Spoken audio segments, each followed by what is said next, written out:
संजय खरेटा साहब हैं, अमित तुशीर है नांगल गांव से, भाई आकाश दैया है गोपालपुर से। मेरी कई दिन पहले वीरेंद्र ठाकर भाई साहब से बात हुई थी। देखो, एक चीज महत्वपूर्ण यह है कि समय बदलता रहता है, समय में उतार चढ़ाव चलते रहते हैं। कदे संख्या हमारी कम हो जाती है, कदे संख्या हमारी ज्यादा हो जाती है। हम अपने रणनीति के अनुसार वो काम करते हैं। अभी गेहूं की कटाई भी जैसे अभी खत्म हुई है, कूड़े का काम भी अभी खत्म हुआ है, और हमने एक बात का पता है कि वो प्रधानमंत्री ने जो कॉल की बात कही थी, एक कॉल की दूरी पर हमने यह बात बेरा थी, प्रधानमंत्री कॉल तो कुछ होना जाना है नहीं और कुछ होया भी नहीं। लेकिन हमने तो एक बात का बेरा है कि भाई यदि संयुक्त किसान मोर्चा एक कॉल दे देगा तो लाखों नहीं करोड़ों किसान दिल्ली के बॉर्डरों पर आने को तैयार बैठे हैं। और हमने इस बात का भी पता है कि जब याडे की कमेटी जो पूरे संयुक्त किसान मोर्चा के आदेशानुसार, उन्हीं की रणनीति के अनुसार जो काम कर रही है पहले दिन से, चाहे कोई भी कार्यक्रम हो, केएमपी जामतंग का कार्यक्रम हो या कोई और कार्यक्रम हो, यहाँ की कमेटी हर तरीके से बढ़ चढ़ के 100% नहीं 200% अपना योगदान उस कार्यक्रम में देती है। तो आपकी सारी कमेटी, आपके सारे किसान भाई बधाई के पात्र हैं।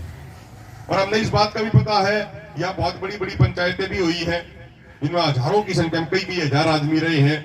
हमने इस बात का भी पता है कि जिस दिन मोर्चे की कॉल होगी तो यहाँ की कमेटी पूरा तन मन धन लगा के पहले के तरीके से, पहले से भी ज्यादा बड़ी संख्या में पीछे तक पूरे इन रोडों को भी भरने का काम करेगी। मुझे इस बात का भी पता है। देखो, मैं तो आपसे एक बात कहना चाहूंगा। सबसे पहले तो आप सबको बधाई। वही जो बंगाल में चुनाव नतीजे आए, जो पूरे संयुक्त किसान मोर्चा से जुड़े हुए लाखों करोड़ों किसानों ने जो पूरी तपस्या त्याग करी, जो बंगाल के किसानों ने सूझबूझ दिखाई, उससे का नतीजा है कि बंगाल के चुनाव में बीजेपी के घमंड को मिट्टी में मिला दिया गया। जो बीजेपी 200 पार के दावे करा करती, वह बीजेपी सोते भी नीचे समेट गई। या देश के हर किसान की जीत है या आप लोगों की जीत है। और अब इसमें एक बात देखो, समझने की एक बात है, ममता बनर्जी खुद चुनाव हार गई लेकिन उनकी पार्टी चुनाव जीत गई। बीजेपी की इतनी बुरी हार हुई, इसका मतलब क्या है? इसका मतलब यो है कि बीजेपी को ये चुनाव किसी पार्टी ने नहीं हराया, बीजेपी को ये चुनाव देश के किसानों ने, आम जनता ने हराया है। यदि ममता बनर्जी इतनी लोकप्रिय होती और ममता बनर्जी ने बीजेपी को हराया होता तो ममता बनर्जी भी खुद बड़े मार्जिन से जीतनी चाहिए थी, लेकिन वे नहीं जीती, वे हार गई। और उसके साथ साथ बीजेपी की उससे भी 10 गुना ज्यादा बड़ी हार हुई। इसका मतलब ये आम जनता ने लड़ाई लड़ी है। जो जाति और धर्म के नाम पर बांट दिया जाया करता है इन राजनीतिक पार्टियां द्वारा, ईब अपना समाज, यह बात कवे है कि हम हिंदू, सिख, ईसाई, मुसलमान बाद में है, पहला देश के मजदूर और किसान है, पहला देश के नौजवान किसान है। यो आंदोलन इस बात का गवाह है। इन्हें मंचा पे, इन्हें धरना पे रविदास जी की जयंती भी मनाई गई, इन्हें धरना पे छोटूराम जी की जयंती मनाई गई, इन्हें धरना के ऊपर गुरु तेग बहादुर जी की जयंती मनाई गई, और इन्हें धरना के ऊपर हमारे मुसलमान भाई हैं जो रमजान के दौरान उनके रोजे भी खुलवाए गए। तो जो आज देश, इस आंदोलन ने पूरे देश के सारे मेहनतकश लोगों को जो जोड़ दिया है, इस बात पे इन सारी राजनीतिक पार्टियां के पेट में घड़ा दर्द हो रहा है।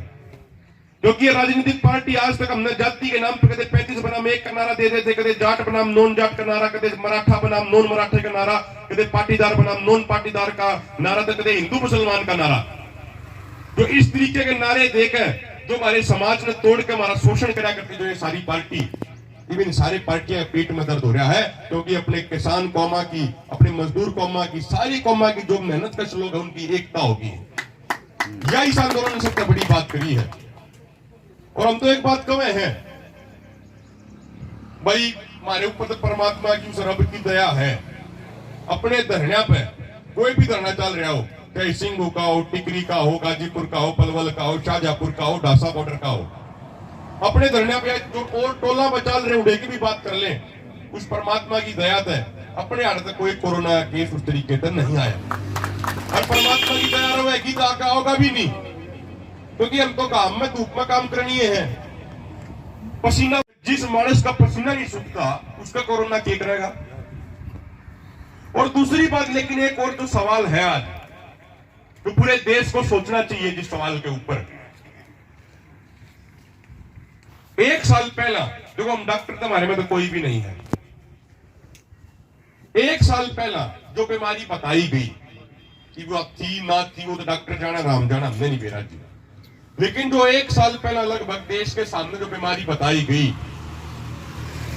उस समय प्रधानमंत्री रिलीफ फंड बनाया गया, सारे कर्मचारियों के रुपये काट लिए गए, तनख्वाह में रुपये काटे। जब पछली में अपने गेहूं खरीदे गए थे उसमें तो अपने गेहूं काटे, गेहूं लिए। छोटे छोटे बालका ने 4-4, 5-5 साल, 7-7, 8-8 साल के बालका ने अपनी गुल्लक तोड़कर रुपये दिए प्रधानमंत्री रिलीफ फंड में। लेकिन आज देश में यह स्थिति है कि शहर के भीतर लोग ऑक्सीजन की कमी से मर रहे हैं। हमारे बड़े बूढ़े कहते हैं भाई ऑक्सीजन तो इसी चीज है जो पेट बनाने लग रहे। ऑक्सीजन तो वह चीज है जिसके ऊपर हर आदमी का अधिकार, आदमी के साथ साथ जीव जंतु, प्राणी, पशु पक्षियों का भी अधिकार है। लेकिन आज इसी सरकार है कि उस सरकार के कार्यकाल में ऑक्सीजन भी लोगों ने नहीं मिल रही, ऑक्सीजन भी लोगों ने नहीं मिल रही, इसे आलिम ने बना दिए। और एक बात समझने की है कि भाई जब एक साल पहले ही नया बात कही कि बीमारी है, फिर इनने इतने रुपये भी इकट्ठे कर लिया, हजारों करोड़ों रुपए, तो क्या सरकार से यह बात नहीं पूछी जानी चाहिए क्यों हजारों करोड़ों रुपए का क्या होया, कड़े चले गए वे हजारों करोड़ों रुपए। क्या इसी सरकार में, मैं आप लोगों से पूछना चाहूं यह बात, ये गांव गांव में जाके ये बात करो, क्या इसी सरकार ने सत्ता में रहने का कोई अधिकार है जो अपने देश की जनता को ऑक्सीजन नहीं दे पा रही। इसी सरकार में कोई नैतिक अधिकार नहीं है राज्य में रहने का। और एक अंतिम बात, एक आखिरी बात मैं कहूंगा, आज जो या ऑक्सीजन की कमी के कारण शहरी लोग जो तरसन लाग रहे हैं, जो तड़पण लाग रहे हैं, यदि ये 3 काले कानून उल्टे नहीं हुए और यदि मंडियां का प्राइवेटाइजेशन हो गया, जिसे इस मोदी सरकार की सोच है, इनकी साजिश है, इनका षड्यंत्र है, इनकी मंशा है, यदि ये मंडी प्राइवेटाइज होगी तो देश के मजदूरों ने, दलितों ने, गरीबों ने और शहर में रहने वाले लोगों ने अनाज के एक एक दाने खातर भी ठीक इसी तरीके से तरसना तड़पना पड़ेगा, क्योंकि आज ये ऑक्सीजन खातर तरसना तड़पण लग रहे हैं। यह बात समझने की है, यदि ये प्राइवेटाइज होगी, मंडियां का निजीकरण हो गया, तो लोग अनाज के एक एक दाने के मोहताज हो जाएंगे। आप ये भी देख लो, आप इतने बैठे हो, सरकार ने, हरियाणा की सरकार ने रुके मार मार के कही थी कि 48 घंटे में किसी की पेमेंट नहीं आई तो 9% ब्याज देंगे, कही थी कि नहीं कही थी? कितने की पेमेंट आ गई जीत गई? नहीं आई ना पेमेंट। ये क्या करते 48 घंटे में दे देंगे, 9% ब्याज देंगे। रीप कदी ने पूरी ताकत लगा दी अपनी, लेकिन किसान यहाँ बैठे थे, उसके कारण ये फैल हो गए। नदी ने पूरी ताकत लगा दी थी, मंडिया में नोटिस भिजवा दिए थे कि भाई एक भी दाना नहीं पड़ना चाहिए, सीधे साइलोज में भेजो। इन्हें तो पूरा हंगा ला दिया ना सरकार वाला ने तो, लेकिन किसानों ने कमर करड़ी करी, किसानों ने कमर कसी और बोले भाई कई मंडिया के जो सरकार ने ताले ला दिए, ताले भी तोड़े अपने जमींदार भाइयों ने, और कई भाई हम तो अपना माल लेकर आओगे मंडी में और हमारी खरीद होनी चाहिए मंडी में। तो हमारा यो कहना है, देखो सारी चीजों का ध्यान रखते हुए धीरे धीरे करके सारा कटाई का काम, गेहूं का काम पूरा, फसल का, तूड़े का सारा काम पूरा हो गया है। धीरे धीरे अपनी संख्या ने दोबारा उसी तरीके से लाओ, ये बड़ा धरना है और मोर्चे ने भी इस बात को मान्या है कि भाई ढासा बॉर्डर पे इतने दिनों तक जो धरना चल रहा है, जो उड़ेगी खाप उड़ेगी, प्रधान उड़ेगी, पदाधिकारी जो धरना चला रहे हैं। पिछली बार जब नागर साहब गए थे तो इस पर पूरा विस्तृत चर्चा हुई थी ढासा बॉर्डर के मुद्दे पे। तो हम आप सब लोगों के बार बार धन्यवाद दिए, आप सब लोगों का आभार जताए हैं। ये दोबारा से जिस तरीके से आप पहले जरा पूरे जोश से बैठा करते उसे तरीके का अपना जोश जज्बा दोबारा करो। खेती बाड़ी के काम निपट गए हैं, इस चीज का ध्यान रखो कि भाई दोबारा तो हमने अपनी ताकत उसे सतर पे लेकर आनी है जड़े पहला थी। और मैं एक निवेदन करूंगा अपने आड़े की जो कमेटी है उनसे भी मेरा एक विनम्र निवेदन है।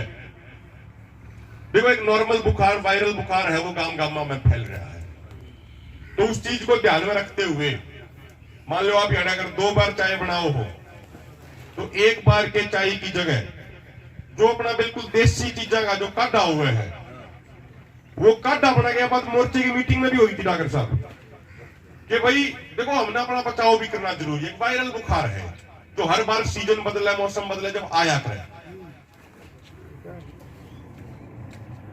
तो हमारे विनोद गुलिया जी जिनकी नेतृत्व में पूरे गुलिया खाप के साथ अन्य खापों के सहयोग से भी और गुलिया खाप का तो नेतृत्व है, तो उनके उसमें जो धरना चल रहा है तो विनोद गुलिया जी का भी हम बार बार धन्यवाद भी कर रहे हैं, उनका हम स्वागत भी कर रहे हैं। और वही पहले दिन से हमने यह बात देखी जब 26 जनवरी वाले बैटर में भी नहीं दी, आम जनता ने बीजेपी के खिलाफ वोट दी है। जो पूरे संयुक्त किसान मोर्चा के नेता वहां पे गए, बड़ी बड़ी पंचायतें हुई, बड़ी बड़ी रैलियां हुई, उनका बहुत व्यापक असर पड़ा। अब एक बात देखो कि वहां जब किसान नेता गए उनके जाने से पहले बीजेपी ने वहां का चुनाव का मुद्दा हिंदू मुसलमान बना रखा था, लेकिन जब अपने किसान नेता उड़े गए तो उसके बाद चुनाव का मुद्दा हिंदू मुसलमान नहीं रहा, बल्कि हिंदू मुसलमान की जगह देश का किसान चुनाव का मुद्दा बन गया। यह सब आपकी शक्ति थी। उसके बाद जो चुनाव लड़ा गया, चुनाव हिंदू मुसलमान के मुद्दे पे नहीं, चुनाव देश के किसान, मजदूर, नौजवान के मुद्दे पे लड़ा गया। और इन मुद्दों पे बीजेपी के पास कोई जवाब नहीं था। जब उड़े किसानों ने जाके यह बात बताई कि भाई जो एमएसपी गारंटी कानून है, जो एमएसपी गारंटी कानून अगर जब बनेगा तो आपने भी धान के 1868 रुपया ही मिलेगा, जो उड़ा आज 600, 700, 800 रुपए मिल रहे हैं। उड़े के टाकर साहब, उड़े किसान की यह स्थिति थी, आपने तो 13 पुराने पदाधिकारी रहे हो यूनियन के। उड़े के गणे किसानों ने तो एमएसपी शब्द सुना भी नहीं था, क्योंकि एमएसपी उड़े मिलता ही नहीं, एमएसपी का कोई सिस्टम है नहीं। पूरे देश में अगर एक तो राज्यों ने छोड़ दिया जाए हरियाणा और पंजाब ने, तो पूरे देश में यही हाल है। पूरे हरियाणा पंजाब में भी 2-3 फसल है जिन पर मिल गया है, किसी पे कम मिल गया है, किसी पे ज्यादा मिल गया है, मतलब व्यापक तौर पर 2-3 पे मिल रहे हैं। तो जब उड़े एमएसपी जाकर समझाया तो एमएसपी लोगों के समझ में आया, लोगों ने एमएसपी के मुद्दे पर वोट गिरी, लोगों ने 3 काले कानूनों के खिलाफ वोट गिरी। और हम तो एक बात उस टाइम भी कहा करते कि जो एक बीजेपी वाले यह बात कहे हैं कि भाई कानून बहुत अच्छे हैं, कानून बहुत अच्छे हैं। यदि बीजेपी वाले ने इतने अच्छे कानून बनाए थे तो बीजेपी ने बंगाल का चुनाव और जो 4 और राज्य थे उड़े के चुनाव में इन कानूनों के नाम पर वोट क्यों ना मांगी थी?